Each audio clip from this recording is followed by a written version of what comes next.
kanya ngongo. Hindi naman ngongo yun. Ngingingi yun eh. Anaro talaga. Huwag ganyan.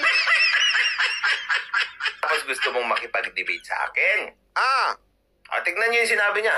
Okay. Hindi pa rin tumitigil sa obsesyon itong si Vlogger Libayan sa tatay ko. Kulang ka ba sa pagmamahal ng tatay? Tignan niyo mga Ito argumento niya sa kulang. Sa akin, bakit ko sinabing kulang siya sa pagmamahal sa tatay? Kasi hanap siya ng hanap sa tatay ko. Diba? Alam mo yun, nananahimik yung tao, hahanapin niya. Ito ang argumento niya dun sa tatay. Ito, pakinggan niyo ganito katindi. Tapos natin yung itsura ni Banat Bay at saka yung itsura ko. No? Yun yung proof niya na kung sino sa amin na mas kulang sa aruga ng tatay, yung itsura.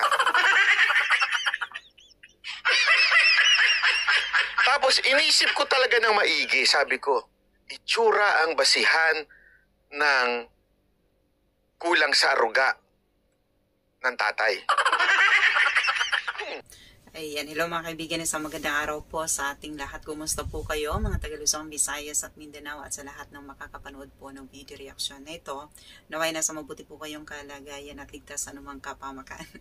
Mga kaibigan, pakinggan natin at analisahin nating mabuti kung paano makipag-argue, paano magbigay ng komento at reaksyon itong si Banat Bay sa mga bagay-bagay at mukha yatang wala ng katapusan ng kanyang kanyenye at mukhang pikon na mga kaibigan. Umiiyak talaga siya. Wala nang masabi at nye na naman. Alam nyo kasi, talagang sapul na sapul siya doon sa maiksing sinabi ni Atty. Libayan sa kanya. Pikon na pikon siya dahil sunog na sunog siya mga kaibigan. Alam ko na napanood niyo po yon.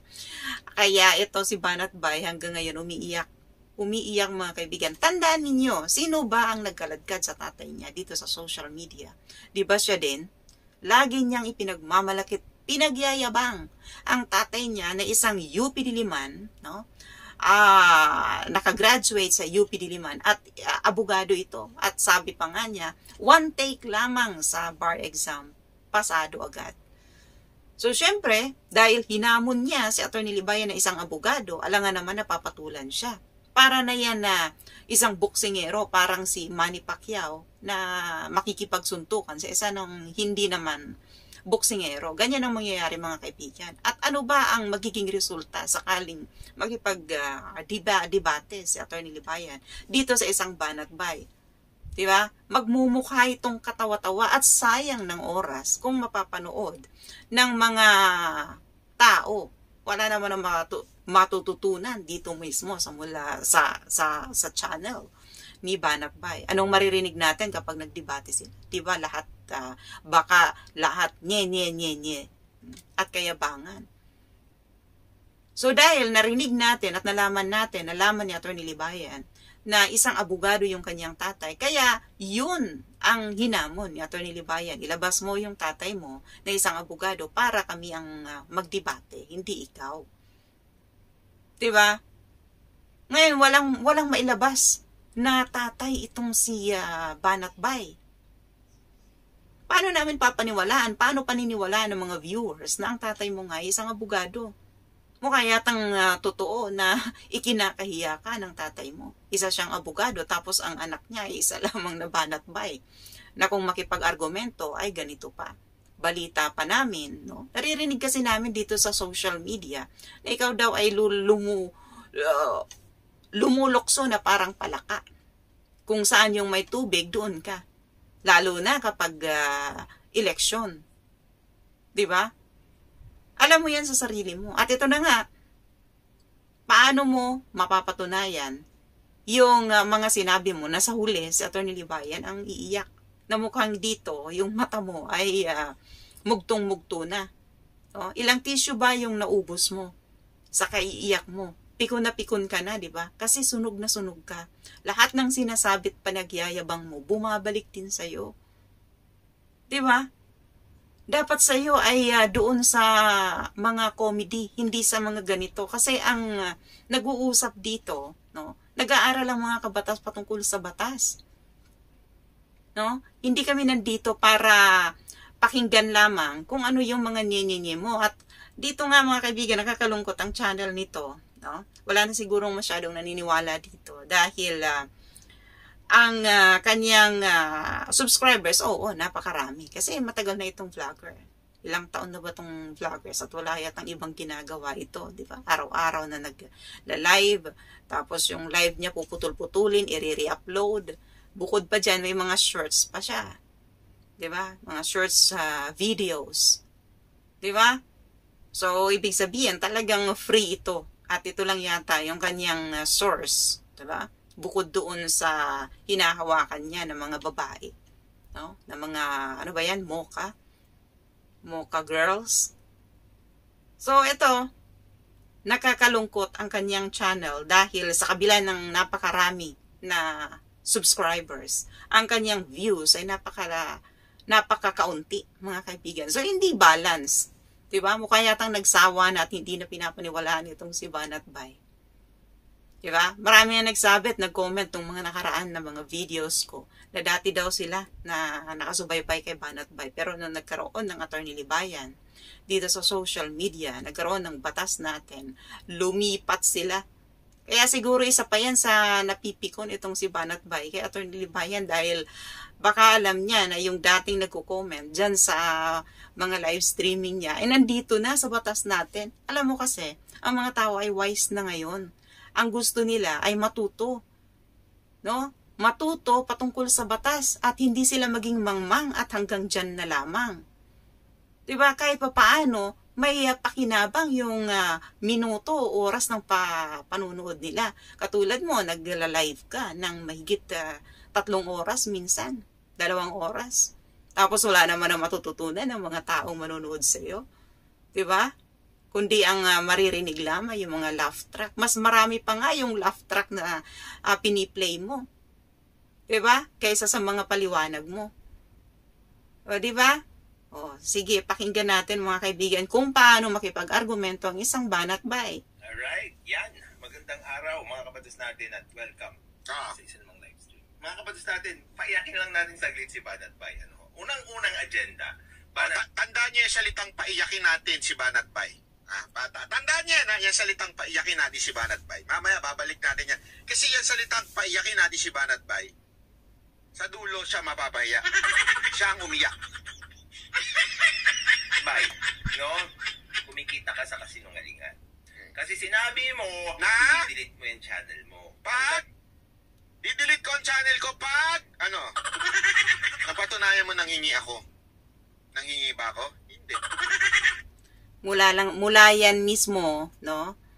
Sa mga imbento mong salita na hindi ka nanghingi. Pero may mga video mula mismo sa live streaming mo na talagang nagre-request ka at nanghihingi ka sa mga viewers.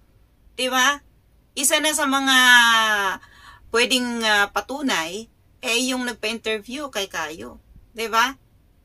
Bukod doon, may mga files, may mga clips na napanood kami, no? Dito sa batas natin na talagang nanghihingi ka sa live streaming mo.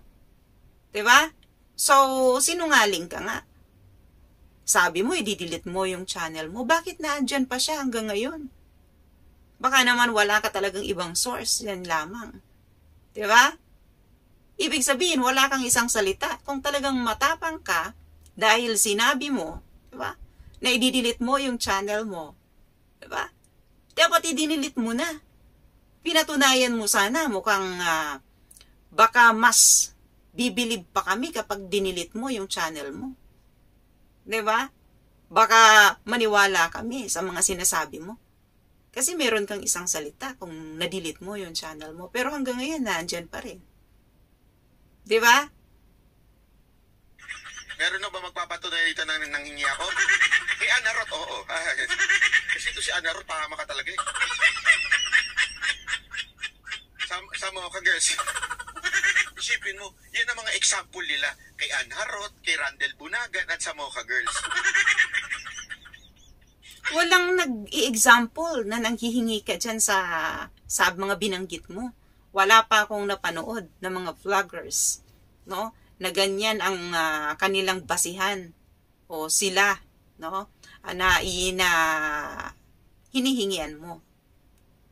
Meron kaming mga basihan doon sa mga clips na nakuha ng ilang vloggers na ikaw ay talagang nagre-request ng hihingi sa live streaming mo mismo. So, dapat dinilit mo na kaagad yung channel mo. Dahil meron naman na napanood ang mga tao na talagang nanghihingi ka.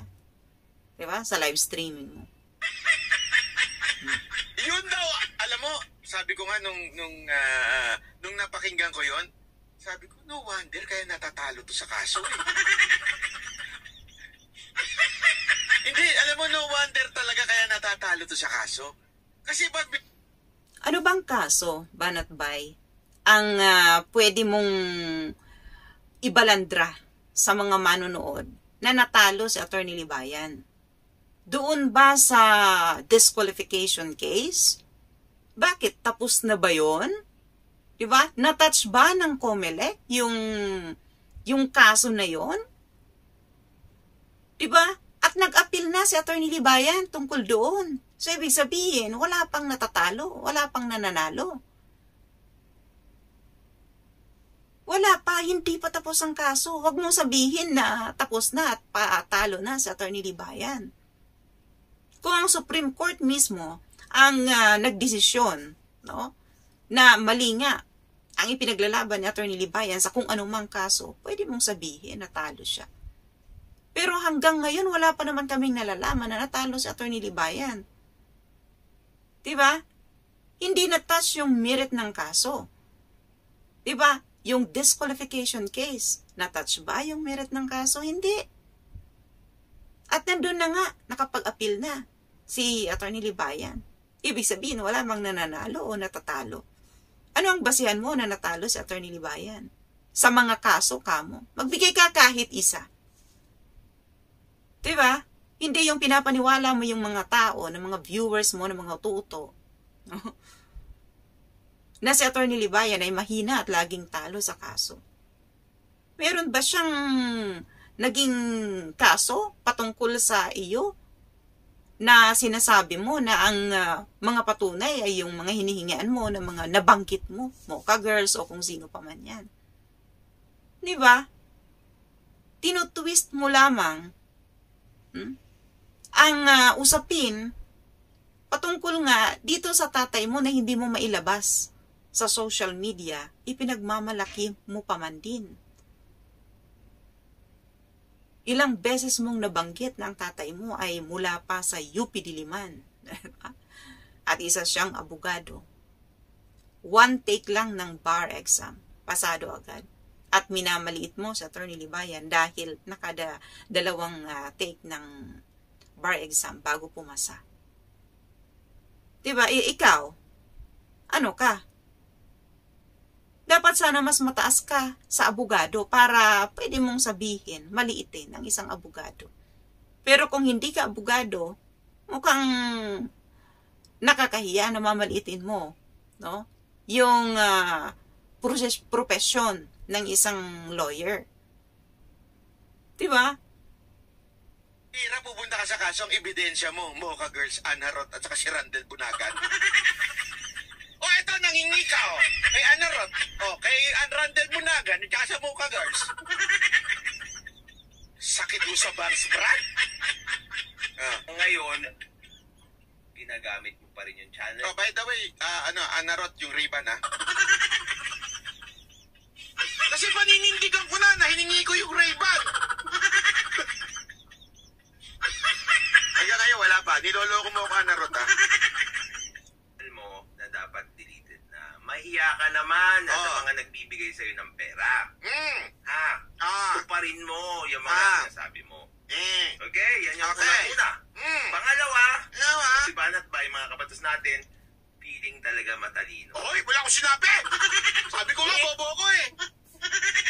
Alam mo kasi, Banat Bay, ang mga manonood, naniniwala na feeling matalino ka.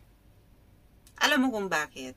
Isa ng example dito, no? Yung hamunin mo sa Attorney Libayan ng debate. Hindi ka abogado, Pero hahamunin mo yung isang abogado ng debate. So, nagpi-feeling kang matalino. Nagtatali-talinuhan ka. Diba? Wala ka naman na ibang masabi kundi nye. Kung magbibigay ng topic, kung ano ang pagdidibatihan ninyo, patungkol sa batas, ikaw versus Attorney Libayan na isang abogado, diba? Ano ang magiging resulta ng gagawing debate? Kaya nga hindi ka pinapatulan. Diba? Dahil parang away yan ng grade 5. Di mo ba naiintindihan yun? Banat Bay? Sinabi ko nga, hindi nga ako college graduate eh. Ay, hindi, pala graduate pala ako. Nakalimutan ko lang. Kailan kaya ako nagpiling matalino? Lagi ko sinasabi, bubu ko, di ba? Sino nagsabi? Hindi, lagi ko nga sinasabi dito, pagka may correction, Your Honor, may correct nyo ako. Kung meron kayong ibang opinion, go.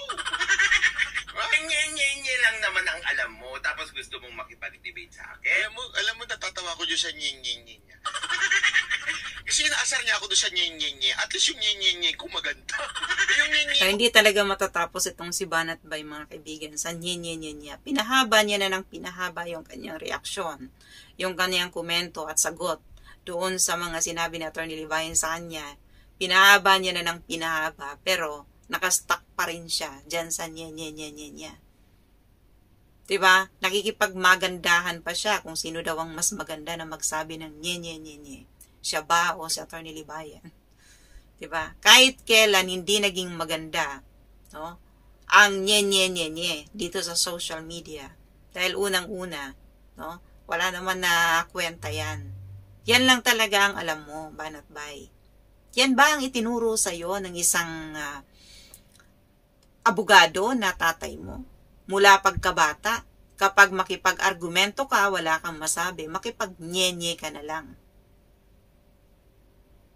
Diba? Yan ba ang itinuro ng tatay mo sa'yo? Kasi nadala mo hanggang ngayon, matanda ka na. Hindi naman pwedeng sabihin na teenager ka. Kasi matanda ka na nga. Diba? Oh. Yan ba ang itinuro sa'yo? At saka mula din mismo sa bibig mo, no, na ang nanay mo ay isang guro, dean, sa isang universidad. Di kaya ay kinakahiya ka ng mga magulang mo dahil ganyan ang way ng pakikipag-argumento mo dito sa social media? Ilabas mo na yung tatay mo para sila ang mag-usap ni Attorney Libayan kasi pareho sila abogado. Bakit hindi mo mailabas kahit isang beses man lang para makita man lamang namin yung tatay mo? At siya rin mismo ang magpatunay na tama ka. Tama yung lahat ng sinasabi mo. Tama ba? Unang-una, pinaka-basic, tama ba yung pakikipag-argumento mo? Na kapag wala ka ng ibang masabi, nila na lang. Sa palagay ko, kinakahiya ka talaga ng tatay mo. No? At hindi talaga siya bibisita dyan sa studio mo, dyan mismo sa channel mo. Kasi parang away bata ang nandyan eh. Away pang grade 5. Ulitin nyo yung nye. Sino mas nakakatawa sa amin sa nye? Ito, Baka naman sa mga nagbibigay sa'yo ng pera. Tuparin mo yung mga sinasabi mo. Okay, yan ang unang-una. Tapos? Pangalawa, si Banat Bay, mga kabatas natin, feeling talaga matalino. Ay, malabo yan.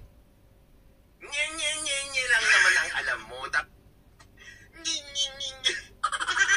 Ayusin mo naman! Grabe, no? At least yung ngingingi ko maganda naman pakinggan. At least yung ngingingi ko medyo ano ka? Ma-arouse ka konti. Ngingingi. Eh, siya yung ngingingi. Ang pangit. Hindi, kayo, kasi kayo. O sige mga kabobo, tanungin ko kayo, sino mas maganda yung ngingingi sa amin? Sino mas masakit sa tenga? Yung ngingingi niya o yung ngingingi ko?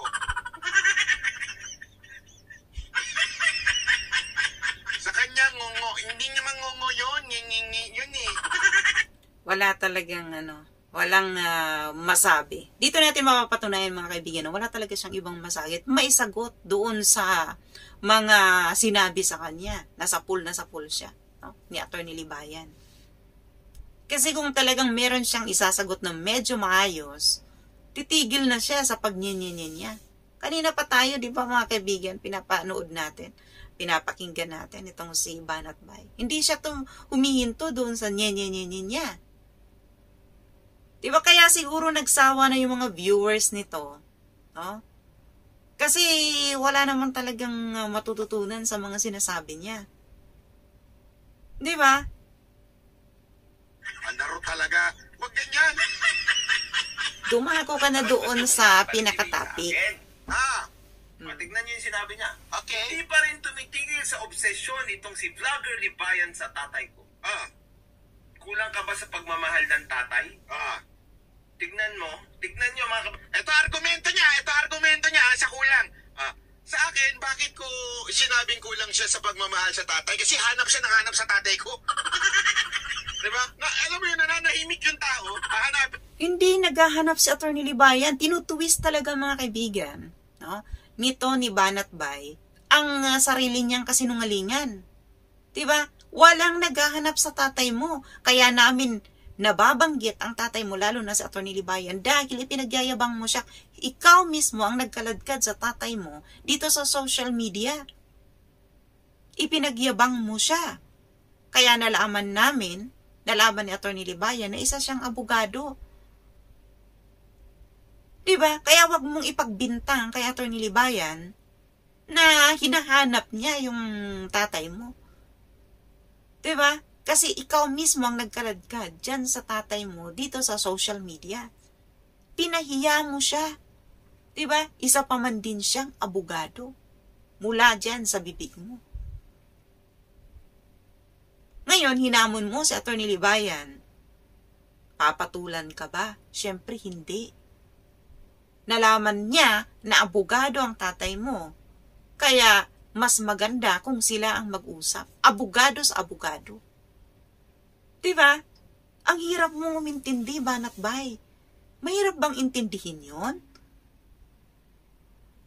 Pang grade 5. Nahihirapan ka pa rin na intindihin. Kailangan naman na makipag-argumento sa'yo ang isang abogado. Diba? Niya.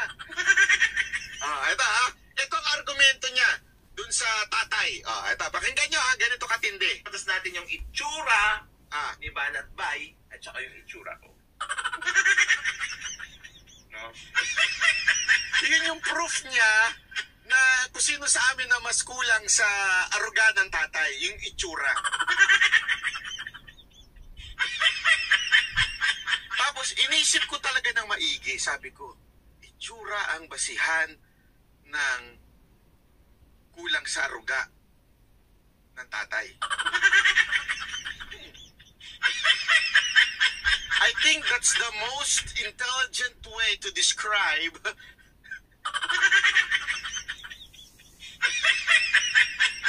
na kulang ka sa aruga, sa itsura. So, ibig sabihin, pag maganda, inaaruga ng tatay. Tama, mali. Di ba? Hindi, tata. Gusto mo na logic, Brad? Bibigyan kita ng malupit na logic. Sino daw ang mas mukha sa aming kulang sa aruga? Yung itsura ko? Na medyo sinto-sinto. Yung itsura niyang ganyan? Na mas pogi daw. Walang sinabi sa Attorney Libayan. Dito talagang sinungaling, mga kaibigan. Patunay lamang ito na napakasinungaling ni Banat Bay. Walang sinabi si Attorney Libayan na pogi ang basehan o maganda ang basehan sa pagiging aruga. No? Kung ikaw ba ay kulang sa aruga ng magulang. Diba? Dito natin mapapatunayan kung paano niya i-divert yung usapin No? Dito na naman mapupunta sa pogi at pangit. Wala hong ganyang sinasabi sa Atty. Libayan. Ang point dito, tatay mo ay isang abogado, pero ang anak ay isang banatbay lamang. Ang tatay, no, ni Atty. Libayan ay isang high school graduate, pero pinagtapos, nakapagtapos lahat ng kanyang mga anak, at ito sa Atty. Libayan ay isang abogado. 'Di ba? Nakuha mo ba yun? Nakuha mo ba yun, banatbay? Sino ang inaruga, minahal ng magulang? Sino ang mas pinahalagahan ng magulang? No? Patungkol sa edukasyon, sa kung ano yung magiging kinabukasan ng kanilang mga anak. Diba? Kasi ang pag-aaruga, mga kaibigan, diba? Mula mismo, siya mismo ang nagsabi kay Atty. Libayan na kulang sa aruga ng magulang. Ngayon, ibinalik ni Atty. Libayan sa kanya. Diba? Kasi kung totoong inaruga ka ng tatay mo na isang abogado, malamang sa malamang, no? Isa ka ring abogado ngayon, o isa ka ring doktor, o kung ano pa man. Diba? Hindi sana katulad mo, ganyan ang naganyan kung paano makipag-argumento. Walang sinabi na ang basihan ng pag-aruga, no, ng isang magulang ay maganda o pangit. So yan, mga kaibigan, ito, napakalaking kasinungalingan at dinadivert, tinutwist ni banatbay, no? Ang topic para magmukha siyang tama, magmukha siyang kawawa, 'di ba? Sa mga viewers niya. Hanggang ngayon hindi pa rin nagbabago ang isang banatbay kung paano niya i-twist ang mga bagay-bagay. 'Di ba? At siya nga pala, bago ko tapusin ito, hindi pa rin may paliwanag ni banatbay kung bakit tinatawag siyang bayadbay ng mga tao. So, yan lang po, mga kaibigan. Ako po muli si Lo, ang inyong kain informative. Mabuhay.